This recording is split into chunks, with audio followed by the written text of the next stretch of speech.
बिस्मिल्लाहिर्रहमानिर्रहीम। अस्सलाम वालेकुम। मेरा नाम आमना कपूर है और मैं एज अ क्लिनिकल साइकोलॉजिस्ट काम कर रही हूँ। आज हम जिस टॉपिक पे बात कर रहे हैं वो बहुत ही इम्पोर्टेंट है। अक्सर लोग मुझसे पूछते हैं कि वो कौन से ऐसे अवामिल हैं या कौन से ऐसे फैक्टर हैं जिसकी बुनियाद पे हम नॉर्मल और अबनॉर्मल बिहेवियर में डिस्टिंक्शन कर सकते हैं या उसमें फ़र्क कर सकते हैं। तो आज हम इसी पे बात कर लेते हैं कि वो कौन से ऐसे अवामिल हैं जिनकी बुनियाद पे, जिनकी बेसिस पे हम लोग अपने आसपास या अपने घरों में कुछ बिहेवियर ऐसे होते हैं जो कि नॉर्मल होते हैं और अब नॉर्मल होते हैं, उनमें फ़र्क कर सकते हैं। तो टाइम वेस्ट किए बगैर इस पे बात करते हैं कि इसका क्या ऐसे जो फैक्टर हैं जिन पे हम लोग इन दोनों को कंसिडर कर सकते हैं। तो इसका बहुत ही बेसिक सा एक फॉर्मूला है जिसको हम लोग 4Ds के नाम से जानते हैं।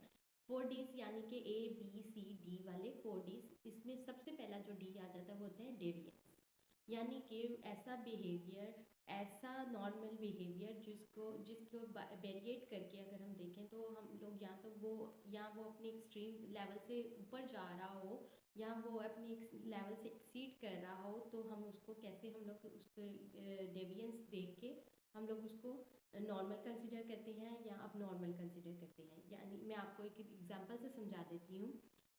एक इंसान हाथ धोता है, वो एक दफ़ा हाथ धो रहा है, दो दफ़ा हाथ धो रहा है तो समझ आ रहा है। कई लोग अपनी सेटिस्फेक्शन के लिए कि वो अपनी पाक है नहीं पाक है इसके लिए हाथ वगैरह धो लेते हैं। लेकिन एक इंसान की जो ड्यूरेशन है वो अब नॉर्मल होती जा रही है, यानी कि 5 मिनट गुजर के, 10 मिनट गुजर के, 15 मिनट गुजर के, 20 मिनट गुजर के हाथ धो ही जा रहा है। तो उस बिहेवियर को आप क्या कंसिडर करेंगे? वो नॉर्मल बिहेवियर तो नहीं होगा, वो फिर अब नॉर्मेलिटी में चला जाता है। इसी तरह से एक्सीड पे लेवल की स्वेरिटी जो है वो एक्सीड कर जाती है, यानी कि पहले वो 5 मिनट में अगर एक दो दफ़ा हाथ धो रहा था तो वो नॉर्मलिटी आ रही थी, लेकिन उसने धोने की ड्यूरेशन जो है वो बहुत ज़्यादा एक्सट्रीम कर दी। कई लोग आधा घंटा, 20 मिनट, 2-2 घंटे भी हाथ धोते रहते हैं अपनी सेटिस्फेक्शन के लिए कि मेरे जरासीम लगे हैं वो, तो वो उनकी अब नॉर्मेलिटी कंसिडर की जाती है। दूसरा डी क्या आ जाता है आपका? डिसफंक्शन, यानी कि ऐसा बिहेवियर जो किसी हद पे जाके आपकी चीज़ों में डिसफंक्शन क्रिएट करे, आपकी बिहेवियर्स में ख़राबी पैदा करे। तो उसको हम लोग आपकी डेली रूटीन में डिसफंक्शनैलिटी क्रिएट करे तो उसको हम लोग डिसफंक्शन का एक फैक्टर दे देते हैं, जो कि नॉर्मल बिहेवियर हमारे इतने हमें तंग नहीं करते, लेकिन अब नॉर्मलिटी में जब बिहेवियर जाता है फिर हम लोग उसको हमने रोज़मर्रा के कामों में डिसफंक्शनैलिटी हमारी जो देखी जाती है उसको कंसिडर करने लग जाते हैं। तीसरा जो फैक्टर आ जाता है, तीसरा जो डी आ जाता है वो क्या है? डिस्ट्रेस। उसको डिस्ट्रेस कंसिडर किया जाता है। यहाँ पे डिस्ट्रेस जो है वो हमारा बेचैनी में क्रिएट होता है, यानी कि वो कौन से ऐसे बिहेवियर हैं जो कि आपकी ज़िंदगी में डिस्ट्रेस बेचैनी क्रिएट कर रहे हैं, यानी कि वो कौन से ऐसे फैक्टर्स आ जाते हैं, अवामिल आ जाते हैं जो कि जिनको ना करे तो इंसान बहुत ज़्यादा डिस्ट्रेस का शिकार रहता है, बहुत ज़्यादा बेचैनी में रहता है और कंपल्शन जब तक उनको कर ना ले तो वो उसके दिमाग में घूमते रहती हैं, वो उसकी बेचैनी का हिस्सा रहता है।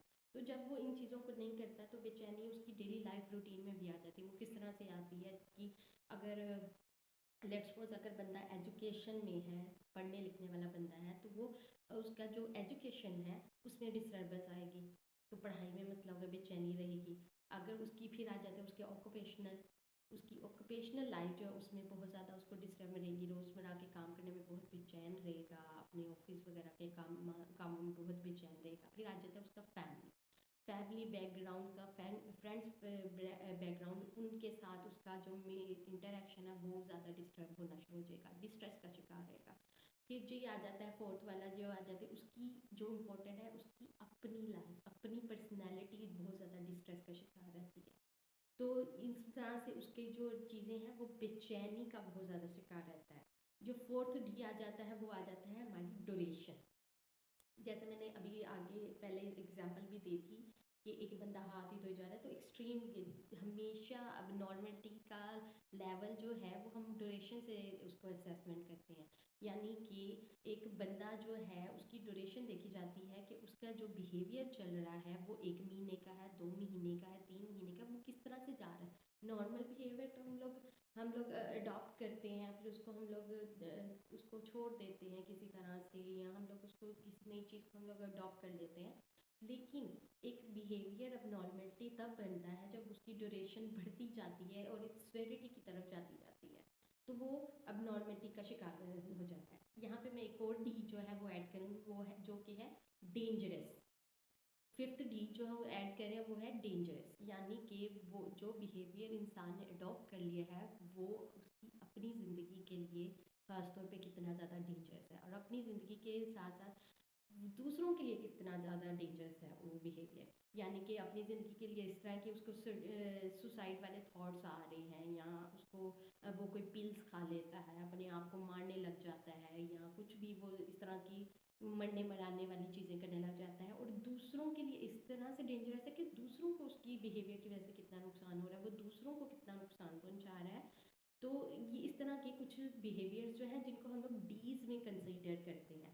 तो इन बिहेवियर्स में की बुनियाद पे हम कह सकते हैं कि ये बंदा नॉर्मल भी है, इसका ये बिहेवियर नॉर्मल जा रहा है, और ये बिहेवियर इसका अब नॉर्मलिटी में आ रहा है, और उसको कहाँ पे क्लिनिकल साइकोलॉजिस्ट की ज़रूरत पड़ रही है। बाकी आपको अगर किसी चीज़ के बारे में जानना हो, या आपको किसी ऐसे अवामिल या फैक्टर के बारे में जानना हो, आप मुझे कमेंट सेक्शन में पूछ सकते हैं। मैं अपना नंबर भी डिस्क्रिप्शन में डाल दूँगी। अगर आप कोई प्रोफेशनल हेल्प लेना चाहते हैं तो आप बेशक ले सकते हैं। प्रोफेशनल हेल्प लेने में कोई भी शर्म महसूस नहीं करनी चाहिए। आप बाकायदा सेशन लेके अपनी जो डिसऑर्डर की सूरत है उसको मैनेज भी करा सकते हैं। बाकी मुझे दुआओं में याद रखिएगा। अल्लाह हाफिज़।